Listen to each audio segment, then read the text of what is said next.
好，大家平安哈。咱这回来看278首你的恩典华语的哈。神的恩典够我们用的，无论任何的困难，我们都不要逃避，因为我们晓得神都与我们同在一起，陪伴咱，让咱伫惊吓中间享受咱快乐的勇气，来改变咱的生命，改变咱家己。咱这回来。你的恩典每天够我用，纵有困难也不会逃避。有你与我一起，我还惧怕什么？赐我勇气去改变自己。哦，耶稣。耶稣，耶稣，奉献一生，皆因最爱是你。为了你，我愿将一切抛弃。耶稣，为要得着你，你的恩典，你的恩典。每天够我用，纵有困难也不会逃避。有你与我一起，我还惧怕什么？赐我勇气去改变自己。哦，耶稣，耶稣。耶稣，奉献一生，皆因最爱是你。为了你，我愿将一切抛弃。耶稣，为要得着你。哦，耶稣，耶稣，哦，耶稣，耶稣，耶稣。奉献一生，皆因最爱是你。为了你，我愿将一切抛弃。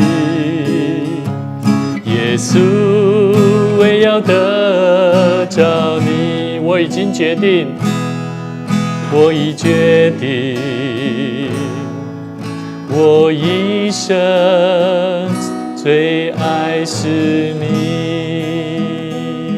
咱这位来祈祷，主，阮感谢你，你赏赐予阮的恩典是够也阮用。无论阮的生活，无论阮的艰难的困苦的工作，生活家庭的内底，无论阮的身躯的病痛，阮拢要仰望交托上帝。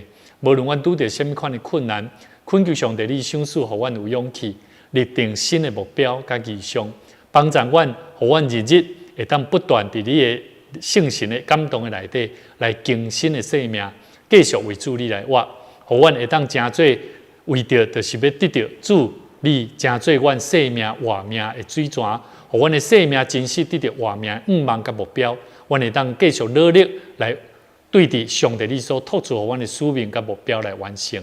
恳求上帝你引带阮下面的时间，带领阮，互阮做伙学习伫新家人关怀的工作，阮需要更加尽心，设定这个好的目标。来引带兄弟姊妹关怀每一个新朋友、无道友，甚至伫阮本身，拢会当做伙，会当将福音来甲伊传扬出去，互上帝你会当得到最人生命祝福，嘛互最人的灵命会当因为主耶稣基督稳定甲祝福的福音，互因的生命得到愿望，真做主你的欢喜。主，阮伫你面前献上阮的祈祷，靠主耶稣的名来求，阿们。大家平安。大家今仔日工作，这礼拜拢有平安无？无哟，哦，有的大声甲讲出来哈，话出来拢无要紧哈。我觉得我们真的要靠主得胜的生活，每天都要去经历哈。那这个礼拜哈，牧师觉得很奇妙，总是有很多那种神都不断在把人带进他的教会。那这个礼拜牧师也是遇到。有在电话当中那也在关心说了解到底我们教会可不可以为他祷告了为他祷告。那我觉得很感谢神，就是牧师也在祷告中就是鼓励他，他住长义城，然后他时常都在这边运动走路哦，所以我觉得真的牧师一直是觉得说鼓励大家，我们走出去我们真的说是代表耶稣基督，我们的外在，我们的给人的观感一定很重要。所以我咧听到伊讲伊伫遮运动，我咧想讲唔加在伫遮咧运动的人咧经过我拢会甲伊拍招呼甚至甲伊讲咧运动完食饱未？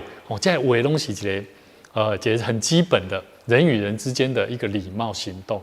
所以我觉得在跟这位姐妹在谈的时候，牧师也是鼓励她，就是说，如果你有偏头痛的问题，那你要靠着信心祷告，那信心要透过什么？透过你的行动。你多久没有去教会？我也直接问了啦。那我觉得他有听到那个重点他就说牧师，你们是什么时候聚会？所以其实我在那当中，我就隐隐约约知道说，其实传福音不见得单纯只是为一个牧师没有听过耶稣的人，有些时候是迷失的羔羊，我们都是需要去跟他们传福音，把他们带到神的面前了。好 ，OK， 那我们今天一起来继续我们的新家人关怀事工的第24页我们今天要谈2个重点就是新家人关怀同工的心。我们做一个同工，做一个新家人关怀的这个同工的角色，我们一定要有委身的心。上个礼拜我们谈到一个管家的心这个管家他必须要按照个人的才干，要能够接受托付了。意思说你要知道你的神托付给你的，就是给你的才干是什么。所以咱讲那个主人伊的萝卜有5000个、2000个、甲1000个，对不？所以每一样你要知道你安怎忠心的上帝所给你的材料。所以你要认真去看待你自己，省察自己，到底你打从心里面如何来为主做工，这个很重要，这才是一个真实管家。所以要如何忠心很重要，为的就是要得着神的称赞。好，所以基督徒为什么要忠心？忠心与否重不重要？很重要啊！无忠心你看得出来，伊会最容易生气，甚至会给你埋怨。忠心，那东西一个过程，他可能受到一些伤害，我们就要懂得怎么样，要教导他。所以我觉得基督徒，包含信徒，我们要学习懂得教导他。错了，我们要敢去看到，然后敢去跟他说。我觉得这个动作会比起我们单纯在背后为他祷告还要来得重要。那是本来就要的，为他祷告是本来就要的。但是我们不要把我们没有行动对他鼓励做好管家的角色，我们并没有去关心到的这一点的时候，我们用了一句话，我们为他祷告，其实这是一种敷衍。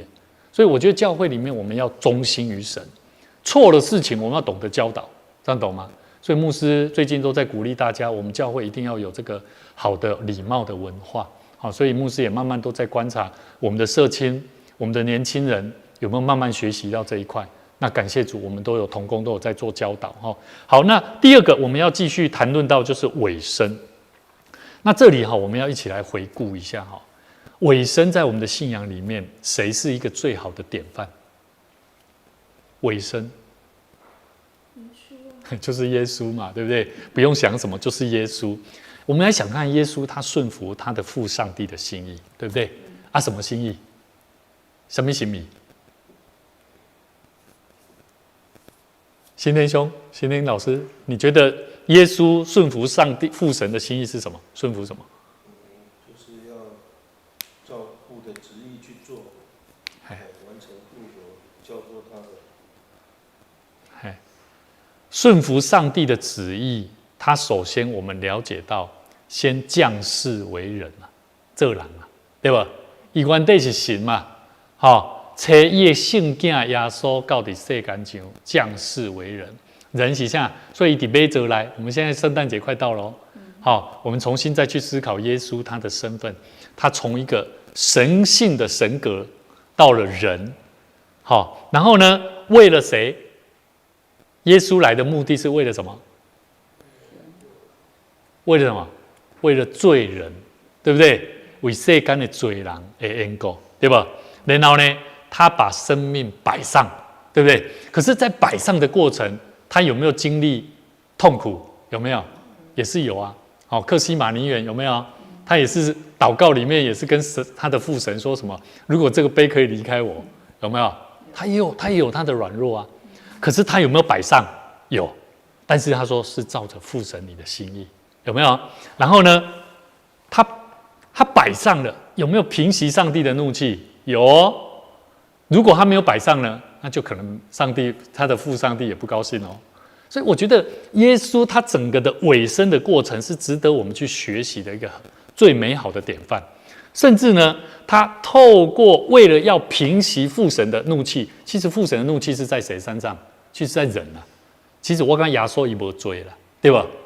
其实他要平息父神的怒气是因为人得罪了神，所以咱来怎样？耶稣伊本身伊无罪，但是伊却更愿意为着人的罪来付出代价。所以我拢认为讲吼，这个卫生吼，咱基督徒吼，咱拢要卫生无够的，唔是包含牧者拢还佫无够，连我本身我拢感觉无够。为什么？因为你的卫生是爱付出代价的，你知影？是爱付出讲为着会当互上帝得上帝欢喜来做的迄种卫生啊。你了解我意思吗？为着一个罪人，你也愿意付出足侪时间，愿意付上很多代价，就是为了救他这一个人。所以我觉得耶稣，我们从耶稣身上，他让我们看见，他让他的父神跟人做了一个很好的和好的动作。安尼咱来思考哦，这个和好的动作对我们基督徒来讲，我们有没有做到这个？这就是值得我们在学习的委身的功课。所以委身不是说怎么做才叫做委身啊，而是说我们要去回想耶稣他怎么在做。所以咱知影耶稣伊是啥？为着罪人来死，咱敢有来为着歹人来死的？无啦，大家拢行到皮皮出来啦，了解我意思无？讲迄害着我啦，迄安怎啦？这个没有委身啊。所以基督徒的委身是你要想说，你有没有像耶稣一样是？那个罪人再坏的人我连我的生命我都愿意付上代价，我为了就是要救这一个人啊。那个精神是真的，说真的，我们基督徒我们要学习这一块，真的是还很远的动作了。所以牧师会让我们了解说，委身的心是什么？我们一定要回到耶稣身上，他的一生在做的，就是让我们学习到什么叫做委身。所以你看那个。使徒有无门徒使徒行传，包括保罗，他们在经历的传福音的工作都是怎么样？是安全的还是危险的？危险，拢是危险的哦，无迄个安全的哦。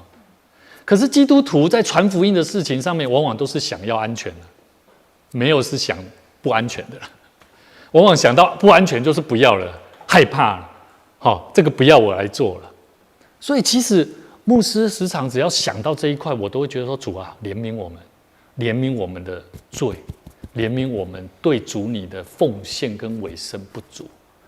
因为以后我们要对神交账，真的有些时候我们对这一块部分，我们没有真正去了解耶稣他为我们救我们的罪是为了什么？是要让我们像门徒一样，他们愿意靠着耶稣所给予的大能。使无变有，而且是使死亡得以复活的生命。所以我感觉咱传福音不是干那单纯一个传一种信用祝福的啊，迄种的传的物件是一种生命交出去的迄种的微信的福音嘛。所以咱要安怎了解讲这个新家人关怀同工的心？什么是同工的心？我们一定要培育出我们的同工跟弟兄姐妹。是能够愿意委身的，然后愿意付上代价的。注意，那个委身的是付上代价，那个付上代价就是委身。好，所以呢，我们要知道得救恩的人，我们是不是得着救恩的人？是不是？那如果我们从耶稣得着救恩，那这个救恩，既然我们是得救的人，那你还会怕吗？你会怕遇到坏事情会跌倒，还是说遇到那个征战的时候你会逃离吗？应该是不会的啦。还了解我意思吗？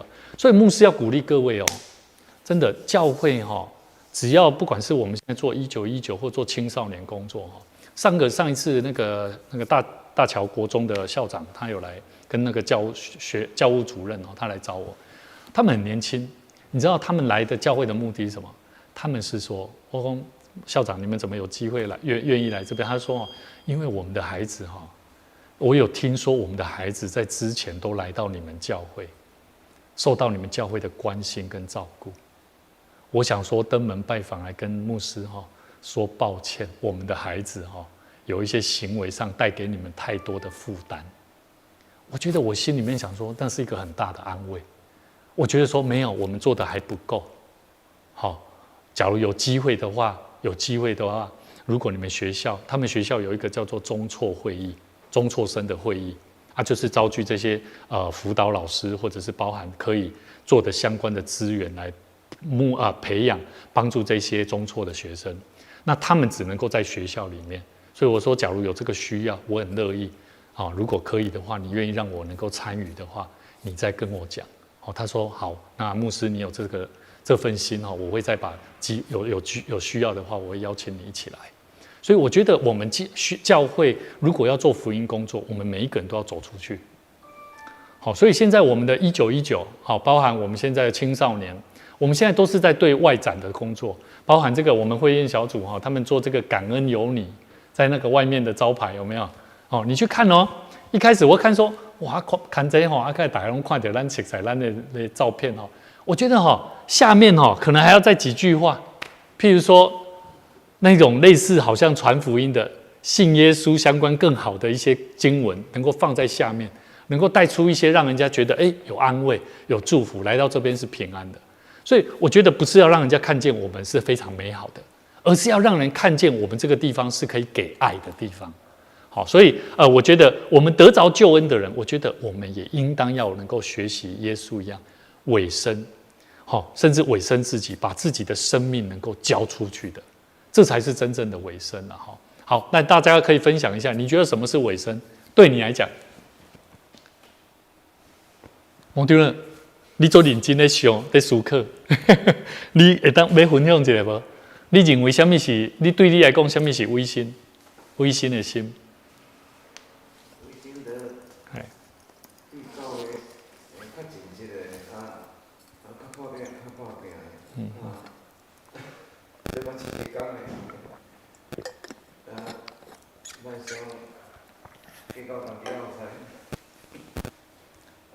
听起来拢是做工对吧？我今天和牧师去参加那个教会体制改造的这个小组那有3位牧者他们分享了自己教会的意向、目标跟策略。那我们这个小组最近在探讨，就是说教会有没有意向，有没有目标，有没有策略？这3种你听起来你一定会感觉无明，对吧？因为这些物件拢是一般在教会内底是做忽略的。你读到内底我在听的过程里面有的教会大部分是啥呢？教会本身都已经有了既有的工作都在做，可是为什么人没有办法进来？教会为什么没有成长？往往就是因为教会没有目标，教会也没有意向，也没有策略。简单来讲，意向大方向，目标就好像我要去玩，这是意向。那我要去哪里玩，这个叫目标。那什么是策略？我要怎么玩？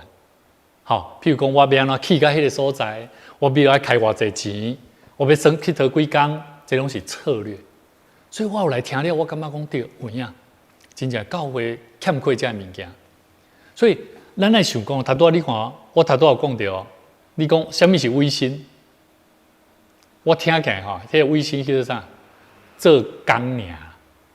但是你若讲做工的人，你若有的人做工的人，你邀请伊来听一个人，伊听袂落，伊唔知要怎听。是。咱一个时间拢有习惯这样做，无这样去想，对，对，唔是这样子跟你想，对，无对，安尼讲木子发生冲突。所以对我来讲，我做一个反省，我感觉讲，我会记得2018年2018年的时阵，咱的会员合会，迄当我有开一段时间做长，我就去将迄意向、目标跟策略，我会佮刻出来，然后我会重新佮佮反省，重新佮佮写较清楚。我感觉遐物件其实就是咱教会即马开始有咧慢慢达成的。其实这物件我无需要甲咱讲，就是讲，咱即马做每一个环节、每一个区块吼，我们自己都要设定一些意向，那个意向是跟着教会走的啦。就像你讲的，对着牧师所拟定的这个意向，然后呢，目标我们一起怎么去达成？譬如说有时程，那我们几年后多久我们就来完成？然后甚至呢，我今天他谈到有一个很有趣我觉得感谢主，我们今年我们教会有达标。他讲到说一间教会平均一间教会有没有增长从他的受洗人数了。那我们教会好像没有什么人受洗，对不对？我们有转会籍的。那他就说平均大概一间教会从他的10%的人，10%的人。假设一间教会有10%的人会伫一档内底来洗礼，安尼啦。我就在想10%，那咱教会平均几个人？40个人，10%个偌济？4个人。咱今年有4个人有，了解无？所以我的意思就是讲，我要讲的就是讲，咱教会至少在今年在关怀人、付出行动上面，的确我们有达标哦。所以我觉得很安慰，但是我觉得还不够。我觉得我们要让我们的教会要更多的目标，然后甚至策略，甚至意向，让大家明白教会要做些什么。那我觉得弟兄姐妹不会说，突然间一件事情，什么人松疏了，大家拢做热心做了，好像又跟他退休耶，迄种热情，跟他个无代志做安尼。教会不是安尼，我感觉教会是一直拢保持。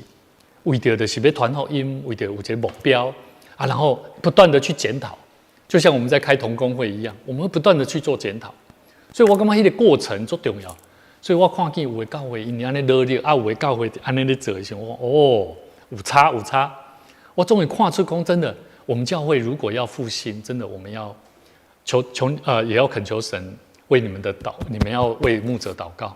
那牧师也时常为大家祷告。我们大家齐心把教会能够建构带起来，因为其实我们一起同工就是这段时间了。5档过10档过，现在单工就更无共你了解我意思啊？有可能是牧师换人，还是讲单工换人，这都有可能的。所以，咱在这个过程当中，我们要想说，大桥教会是神托付给我们，在现在这个时间里面。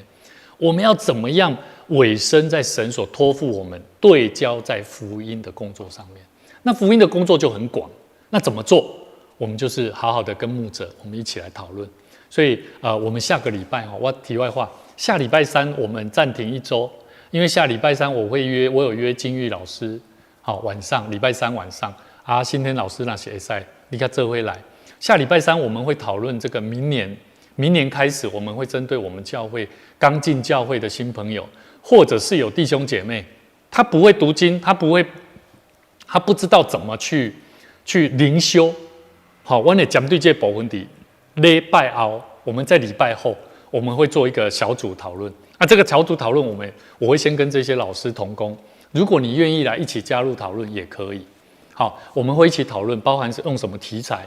用什么资讯，我们达标，至少我们要帮助一个新进入教会的人，他就是礼拜天他不会进入小组，他就是先做牧养，所以我们现在要做的就是帮助牧养的工作能够更稳固跟扎实，然后接下来剩下的部分我们就慢慢的带到小组去。那至于内容是什么，我觉得我要跟同工一起讨论。我不希望是照着我的方法，我也觉得要听听每一个人他的看法。因为其实我们也看到有些新朋友，他本身也有很快速已经达到某一个程度。那我们要怎么做？我们要怎么审核？要怎么做一些牧养的方式？那假如说他的能力已经到达哪个阶段，那么我们要怎么去做处理？所以下个礼拜3那是你有意愿，还是讲你想要来听的拢好，还是你时间会拄好拢做回来，长子嘛写当来，好不？所以那后礼拜我们礼拜3是门徒训练课程是暂停。互咱知影者。好，牧长你要讲什么？牧师，你只讲每一间每一间教会啦，是，一当的受人数啦，多少，你讲有意想到个问题，谁让咱的基督徒一年减少，每一当怎样减少，你知道啊？你讲即摆疫情过减少差不多几十。我感觉迄是数据啊。迄种数据，咱像最近这总统候选人有的人是讲究数据的啦，他不讲究人力啊，人尽了多少力去实践啊？你了解吧？数据迄参考用就好啊。啊，我的看法我讲互你听你想看卖咱几组，咱教会几组，几个小组？咱几个小组？讲起来，咱有4个小组。4个小组若一组一档，甲带一个人就好啊。安尼几个人？是毋是4个人？所以迄是合理的呢，一档带一个尔呢。对啊，我的意思是讲，伊咧做的这10%，其实我感觉合情合理。伊是用一组一个团体一个人来带领一个人。所以，假如说我们连一个人都不愿意带，那就代表我们没有目标，我们没有对焦在福音上面。咱只不过像你讲的，做工尔啦。我知。咱台湾所有教会牧者啦，是。我讲，这真正爱护最大的、很大的责任。当然。现在信徒会流失。对。因为一年受洗那么多，对不对？对。现在人数不会增长，会流失。咱爱检讨讲，到底这流失到底是啥物原因？是无要礼拜，还是人走去对？我感觉上大的原因是教会有疼心无啦，教会有疼无啦，足简单的啦。因为咱像迄讲，你要去电影院，你会想要看一出电影，一定这出电影是互你想要看嘛。啊，你去一间教会，你著看这教会都无热情，啊嘛无互人感觉期待。所以我最近嘛看一个兄弟咧讨论讲，咱教会敬拜啊。这兄弟嘛讲咱教会音乐最近拢新歌有够多，恁敢会当唱歌上个圣诗的？我嘛咧思考啊，阮敬拜团是不是选歌要来开始看？是不是我们先来钻研一季，圣诗，大家先从那个传统诗歌，其实那都是以前的信仰的长者他们的精华，而且那些歌曲是非常美的。那如果你觉得旋律不 OK， 我们就来改看看嘛，对不对？所以我是觉得说，这嘛是咱来去思考啦，所以我感觉我认同，其实就是讲，较重要是讲，咱教会要爱有对焦伫上帝爱咱做的，就是讲福音的工作。所以其实咱即摆头拄仔讲的，拢是一个态度啦。我讲迄拢是一个态度，但是只要咱的态度是对焦伫福音工作上面，我觉得都值得啦。其他的都不用多想多虑，不管什么报告，不管什么外在环境，我讲啊，人整个趋势这调查结果都是衰退的，那我们就跟着衰退吗？不是这样吧？应该是你看你要不要做嘛，对不对？所以想让别个人拢咧有的教会是衰退，因为因人多，所以因管理更较杂。啊，咱是人少，咱是管理更较好管理呢。啊，那是安尼，咱应该把握现在这个时机，我们把我们的弟兄姐妹精实化，对不对？我们把它精实化以后。然后慢慢的去学习，去帮助，去祝福他们，然后去训练他们，帮助他们，让他们有能力，然后让他们也可以做一个可以生产的人。我想咱教会绝对好兴啊，对吧？而且还能够达成目标啊。所以我感觉讲咱教会的潜力，我感觉咱是不容小觑啦，不容小觑。因为我觉得我们的顾虑跟担心的事情，没有像大教会很多人数那么多的教会还要来得复杂。所以说真的，我们要好好把握这个时机，但是不要安于现状，一定要去看到问题点，然后我们就试着去学习突破。好，咱倒转来讲时间关系第三，顺从的心呐我们除了尾声要怎么样顺从？我们是顺服哦。这个顺从的意思，从是安怎？爱个对嘛，对吧？那是跟从的意思哦。咱个来看一个马太福音我们来看一段圣经节，马太福音11章29节。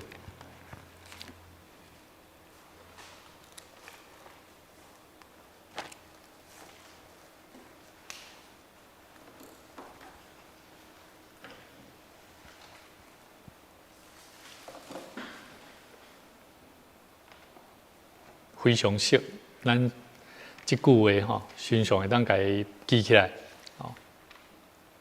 子安，下礼拜二聚会就可以用这一段话。好，神的话说：“我心里柔和谦卑。”你们当29节，11章29节你们当负我的恶，学我的样式，这样你们心里就必得享安息。这里讲到一个重要的，要得享生命的安息，心里面要有安息，必须要怎么样？必须要反推啊！你给反推看回去，必须要怎样？学主的样式，对不对？注意怎么学？当负他的恶啊！什么是他的恶？有些时候服侍啦、做工啦、改变啦、性情的改变啦，拢是同款。啊，要安怎做？就是心里柔和谦卑。啊，心里怎么柔和？什么是柔和？柔和英文的一个 gentle， 叫做顺服啦。而且顺服的艺术这 gentle 的艺术代表是柔和，代表讲一只马啊，亲像一只马啊，它顺服听从它的主人的吩咐啊。我讲一摆这个顺服的形容一匹马，它是服从、听从它主人的吩咐还了解不？所以一个人心里柔和谦卑，不是他还保有他的坚持知影我意思不是说他心里面讲话，看这个人好温柔那就是柔和谦卑不是他心里面是怎么样？就像一匹马，他听从主人，主人吩咐什么他就做什么。他心里面就是学习这样的心。耶稣就是这样，所以耶稣说什么？我心里是柔和谦卑。你们当负我的恶，你心内的要有这种心，你靠我当打这亚线。亚稣讲的这种恶那恶就是像那牛的啥，牛的那个欧米伽，我们讲那像那两个欧米伽呢套住的所以咱来知影这个柔和谦卑，我觉得基督徒难就难在这里。我们顺服神，服侍神，可是我们的心有没有柔和谦卑顺服是完全像马一样，人家交代什么，我试着学习跟从无论怎样，我就学习遵从，摆上好，所以呢，我们应当要学习这样的样式生命才得以安息了所以你也发现了，这个很有道理为什么有些基督徒他做工做很多，可是他心里面都没有安息，没有平安的，也做忝做烂做艰苦，你了解我意思艰苦是怎样来？心，那个心要搁无够我感觉那个心怎样？伊无去好好去体会耶稣的心志，来做工所以要做上帝的工，你一定要了解耶稣的心是什么心。所以耶稣为什么说以基督的心为心，对不对？是保罗讲的嘛，保罗讲的嘛，以耶稣基督的心做心嘛。所以咱的生命若无这种心，我来讲，你就算你搁要做工啦，迄拢不是违心你了解无？所以我即摆咧解说才多无张你讲的，一个违心的人，不是违心做参悟教会、聚会啥，迄拢不是重点。重点是伊有耶稣基督的心伊才有法度亲像耶稣讲，我的心里柔和谦卑，了解无？所以这是一个重点。第二个，咱来看《使徒行传》第5章，《使徒行传》第5章28节。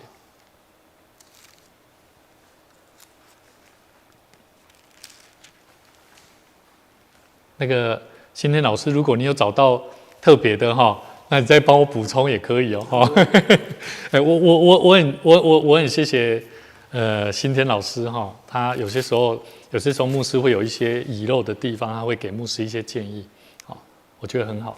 来第5章，使徒行传第5章28节，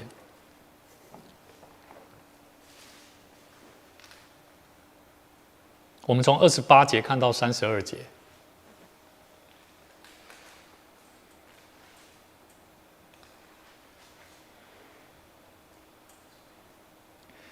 我们要知道这段圣经解释在讲到说，因为大祭司和一些跟着他的人那都是一些撒都该教派的人他们都带着一种愤怒然后将这个使徒给抓起来，给关在牢里哈。那之后呢，因为发生竟然说，门徒哈，使徒听到21节，使徒听到讲，因拢竟然在圣殿里面在讲道啊了哈。那所以呢，这个话哈，突然间就传到了大祭司那边，说，奇怪啊，我们不是把他关起来了吗？怎么会跑到圣殿里面去，又去讲道了呢？所以28节说，我们不是严禁的禁止你们吗？好，这大祭司的蒙因啊，蒙在使徒哦，不知道什么原因想要给我绑出来哦。等于们说不可以奉这名教训人吗？你们倒把你们的道理充满了这个耶路撒冷，想要叫这人的血归到我们身上。这个人的血是谁？耶稣。好，所以29节，彼得和众使徒回答说：顺从人，顺从神，不顺从人是应当的。这句话最重要。好，彼得以讲顺从神，不顺从人是应当的。所以咱来思考一个问题最近这个咱的学生功课退步，佮含这个父母有小可有欺骗的行为因爸爸来给禁足啊，无要互伊，到后礼拜5，无要互伊来教会我就咧想这个问题咱敢用这句话讲，顺从神不顺从人是应当的，会使袂？因为爸爸讲袂使去教会啊，会使袂？袂使，我认为是袂使。为什么？因为这些人原先这些门徒、使徒，因是咧创他们在传讲神的道，他们在做主的工，对不对？但是我有时候在想一个问题：如果学生他想要来服侍神，可是他在学校里面，在家里面欺骗，那怎么办？来，大家给牧师几个建议或想法，你哪来看？这个意思是要针对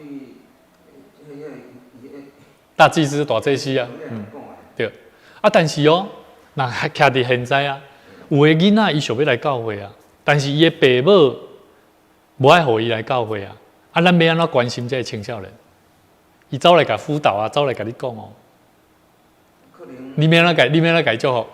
可能遐父母无了，毋是教会人无了解教会人。我要问咱方法，咱要安怎帮助这个青少年？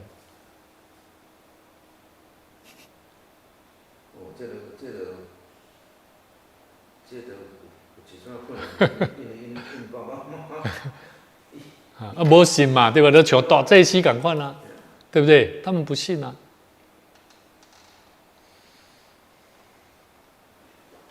我当教导讲，伊有才调，等伊印传不要来教会来信主。重点是这个囡仔袂差对。行为不检才会让父母亲。你们看32节，彼得因讲什么？伊讲我们为这事做见证。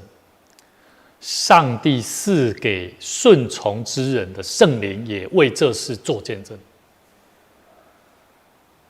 安了解无？咱爱互咱的囡仔也是信徒，互伊了解。你想要来教会，我请问你，这个信用带互你什么物件？了解无？如果这个信用若无伫伊心上，那是咱的责任嘛？安了解？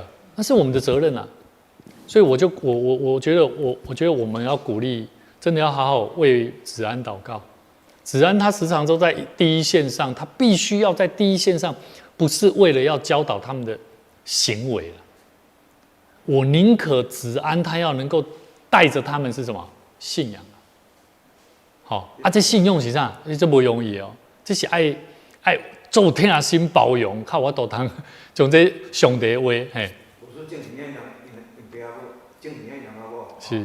是。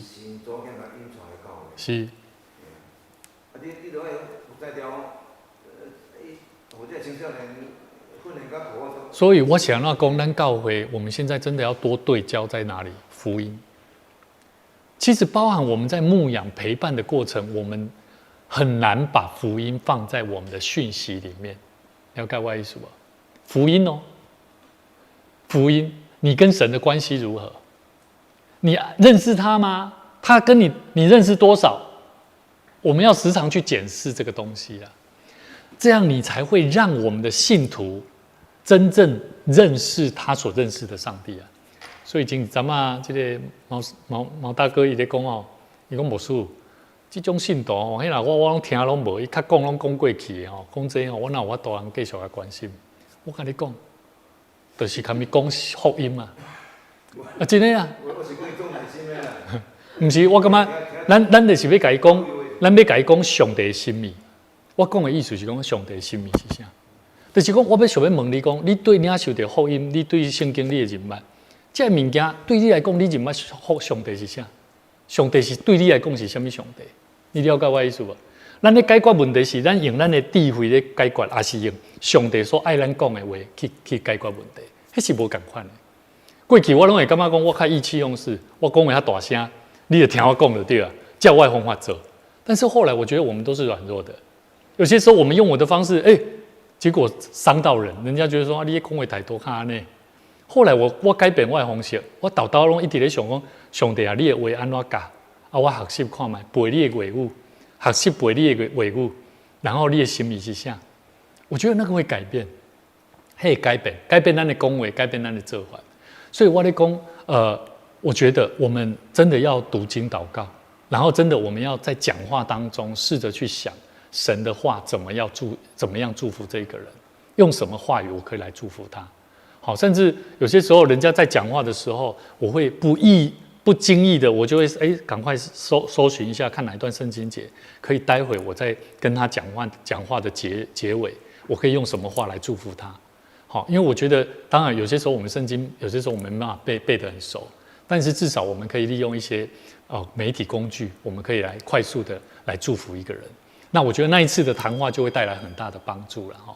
好，来，那个倒转来哈，倒转来，另外一部分就是讲，咱大多所看这段圣经在就是讲，连圣灵都会与顺从的人同在。32节的写的公戒艺术啦。好，你看彼得他说，我们为这事做见证哦，上帝是给顺从的人的圣灵哦，也会为这事做见证哦。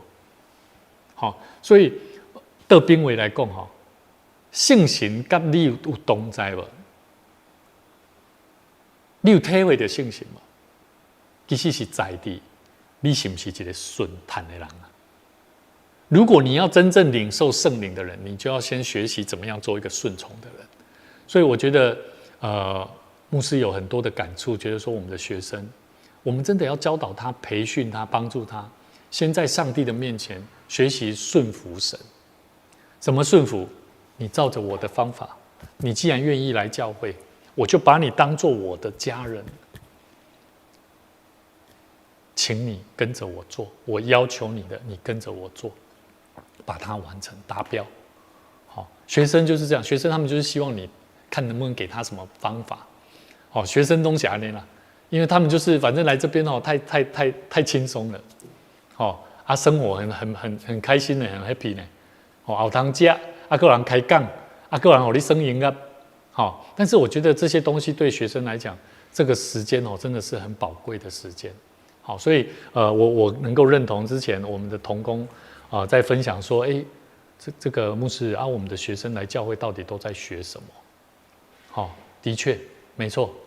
说真的，没有学到什么，因为如果我们没有抓到那个核心的价值，说真的，我们只不过把他们带到教会。只不过用了别人的钱，然后把人带来，我觉得没有什么意义。好，所以我们一定要抓住那个核心价值，好，那个很重要。来，我们来看另外一段圣经节，路加福音第6章46节到49节。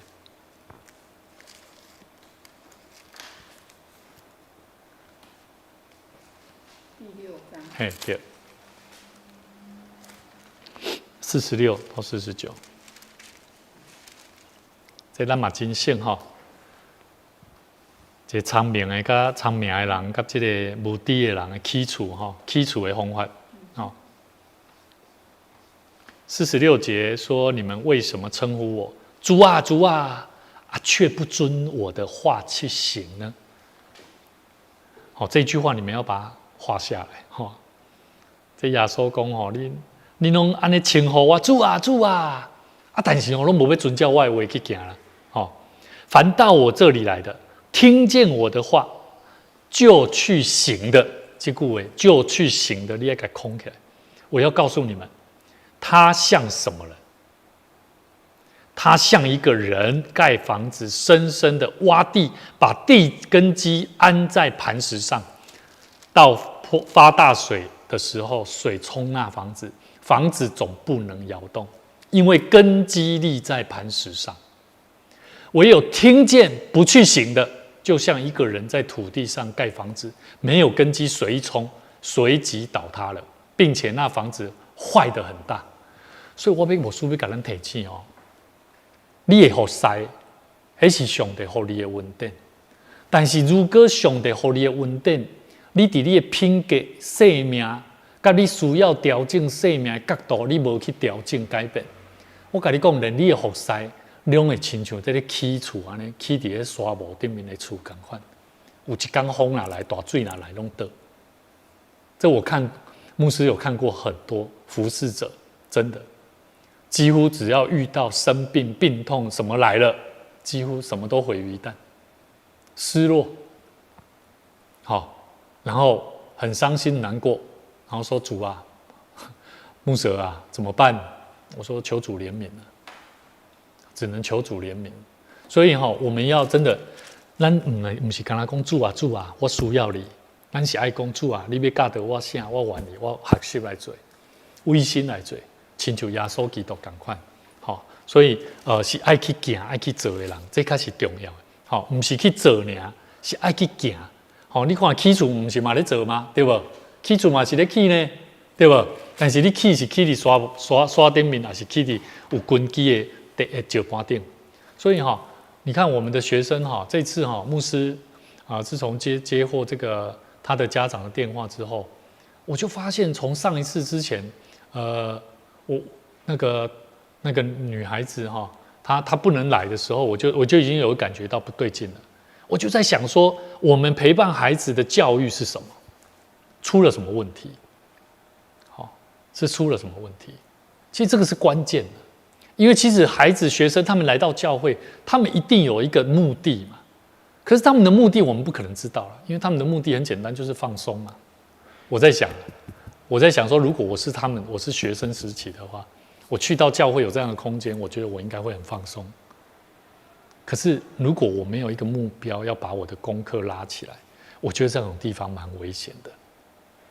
这个地方变成危险地方，所以我觉得教会包含我们的做工的同工，一定要留意这几块，因为它是关系到每一个人来到教会，能不能让他的生命是建筑在有根基上面。所以我就跟子安讲说，这个同工他暂时这个服事我们先把它停掉，因为我觉得不是很 OK。因为如果是在不是很正确的态度心态上在服事我觉得会高举自己他会因此而满足他会因为这样的服事而满足，可是他不会因为他的功课应当的本分工作应该要提升而感到满足了。他觉得这个没有必要，那我觉得就本末倒置了。所以我觉得这个也让大家了解。那我们回到这里所以根基的条件很重要好，来，我们再来看另外一段圣经节，在约翰福音14章，约翰福音14章21节。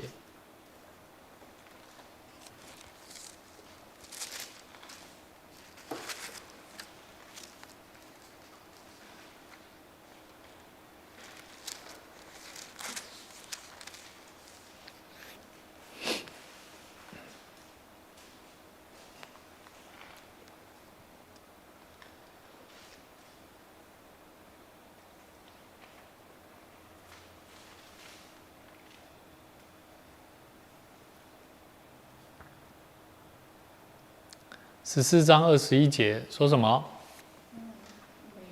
耶稣应许的圣灵哈，他说：“有了我的命令又遵守的，这人就是爱我的。爱我的必蒙我父爱他，我也要爱他，并且要向他显现。显现什么？圣灵显现，还了解吧？耶稣死后就是透过圣灵来向他显现。所以我们要了解哈，顺从的人，这里他讲到一个很重要，就是有了我的命令，就是领受听了。”但是又要遵守的人，这种人才是真正听主啦。所以，若是有主的命令，但是袂晓去做的人，敢是真正听主？不是啊。所以我较早我妈妈常常咧跟我讲，我讲，敢若会晓讲话讲听主，但是袂晓做，迄无路用。我总会让人捌讲，真正耶稣讲的话，这是真实。咱是怎啦？有了主的命令，就爱去遵守的人。这才是真正听主，所以咱的信徒吼，伊讲伊知影主的话是啥，伊知影命令是啥，但是伊拢做袂到啊！你了解我意思无？你得爱安怎？你来啊讲，你敢有听主？伊讲我听主啊，我听主，你来做。你安尼甲伊讲，你若听上帝，你就爱做，这是主耶稣讲的话，摕这段话。好，所以该记起来，记起来，如何爱主？来想一下这一段圣经节讲一次，我再问一次哦，如何爱上帝？怎么爱上帝？很多人的爱上帝都说什么？服侍神，参与聚会，对吧？这个是啥？这个具体的具体的陈述啦。但是我觉得最简单的，你就要讲，爱上帝就是知道什么神要我们做的，我们就要遵守。那你觉得什么是上帝的命令？什么是要我们遵守的？啊，他如果说他不知道，那你就顺便告诉他，守安息日、礼拜日，爱奉献，爱去关心人，这物件你得讲啊，所以那是一步一步的。通常咱拢讲听上帝，咱会知影爱听上帝，迄是意向啊，意向。我牧师又回到我刚刚讲的意向、跟目标、跟策略。目标是要让听上帝啊。好，来目标，你先来参悟教会，我教你安怎做目标，给他一个目标，让他知道说，你教导我要爱神，那我该怎么爱神？好。我跟着你一起到教会，你教导我，带着我到教会。所以我觉得那一次1919之前，我们关心这个金蛋节的时候，我们做到了，懂我意思吗？我们知道爱人，接下来我们知道，来你要来参加聚会，甚至我们看到他，一警察都没注意，那对上帝那个敬畏的心无，我们给他一个目标，好，然后方法策略怎么办？哇，伊都没啥，对不对？策略就是来，我去帮你收集一些衣服，我给你，他就感动了。所以从意向、目标跟策略，我们就达成了。所以爱人也是如此。我们时常弟兄姐妹都知道爱人，包含弟兄姐妹也都知道爱自己的丈夫、爱自己的太太。可是目标、策略、方法都没有。所以其实牧师蛮鼓励我们教会从长职、从牧者、从每一个人身上。从你们的家庭，不管你们过去是如何，你们要开始从你们的夫妻关系要做美好见证。你们的夫妻关系就是我们未来帮助我们教会的弟兄姐妹，他们夫妻关系和好的关键。了解吧？我们的夫妻关系要能够带出有见证，带出有行动，让弟兄姐妹能够，我来，你是怎么爱你先生的？你怎么爱你太太的？我很期待教会能够发出有这样子的活动跟文化，因为这样子的家庭才有办法能够影响我们的下一代。好，所以我们可以看到，其实家庭很重要。家庭怎么样带动整体的教会的发展，不是只有单纯做工啊。好，有做这面向咱要怎改定心改抠哇啦过掉，其实就是照着耶稣所说的。遵守我的命令，然后遵照去行的，好，爱人如己嘛，对不对？好，然后无还甘银嘛，所以有足侪项工课，咱拢照起工来做。其实我感觉这些代志拢有法度完成。好啊，求上帝帮助咱。好，那耶稣应许的圣灵是要帮助我们学习懂得，我们不是自己一个人在做，我们是领受圣灵在做的工作。所以成不成就，还是在于在整个过程里面，你有没有成为一个顺从的人。只要你学习成为一个顺服的人、顺从的人，我相信圣灵必定带领我们学习怎么样来跟随主。所以最近牧师也特别，我们要继续为净宽节祷告哦。好，真的要为净宽节祷告。其实我们的弟兄他也时常在把信仰带到他的家庭，带到他的太太身边的枕边人，他怎么带着他来认识神，好，来到教会。所以我们在陪伴的工作上不能疏忽。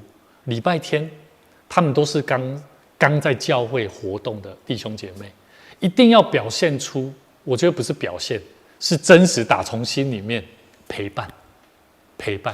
好，所以这个过程，我觉得有些东西是新天兄他在陪伴过程有困难的地方，真的。好，当他把自己的枕边人带到教会他会观察的哦，人是很会观察的哦。假如说教会有一个非常健康的环境我觉得那个我把我的朋友带来，我会觉得很放心啦，懂我意思吗？如果我把我的朋友带来，把我的家人带来，结果在这个地方不是很安全，那我觉得我也不太敢带来。这是很正常的心态啦。所以咱的教会要安怎会当形塑一个好的文化，就是大家人互相会要使用咖啡机，会袂？这咖啡机也要用哦。像迄讲迄个何主席因何主席还搁楼顶开讲，伊的查囝因就落来，伫遮我讲来赶快喝咖啡，他们就坐下来了。还有安琪因安童，外国人。他就喝咖啡，他们坐下来就喝。怡娟姐、以伦、姨妈妈，就说：“哇，牧师，你们这边要看我一直在找咖啡杯啦，咖啡杯用完了。”他说：“恁教会有需要咖啡杯啊无？”我讲好啊，有需要。伊讲，我遐有一寡伊迄拢是好的、足水的杯啊，又起来送互咱教会。所以拄好好隔工，隔天刚好他们又要拿那个麦比拉的证书，要教会要盖供应。所以那过程他来的时候，我又再次有机会跟贺芝姐做沟通，然后做一些陪伴动作。所以其实教会一定要把很多细节我们要预备。当你预备，我觉得神就会把这些人带来，然后让我们先培养我们的信心跟勇气，然后之后我们就会更大胆的直接去对那些不信的人，然后布道传福音。所以我觉得神都会一步一步带领我们。唯有一个动作，就是今天我们学习的功课尾声，怎么学习顺从跟随主，来完成神所托付的使命。好，有没有什么问题或者什么要分享的？有无？那不然这回来为着咱教会为我们教会现在是代降主日第一周那我们圣诞节也快到，我们也为我们教会不管是报佳音，还有我们教会的明年度。我们有新的规划、新的出发，我们求神给我们更多的预备，也求神给我们有新的意向，在圣灵的感动当中，我们学习每一个人操练更多的委身，然后去实践神所托付给我们的使命工作。我们一起开口同声来祷告。主耶稣，我们谢谢你，我们愿意把我们的生命摆在神你的恩典当中，因为你恩典的爱我们，用你的爱，用你的宝血洗净我们的罪，让我们成为一个得蒙救赎的恩典的基督徒，我们成为圣洁的儿女。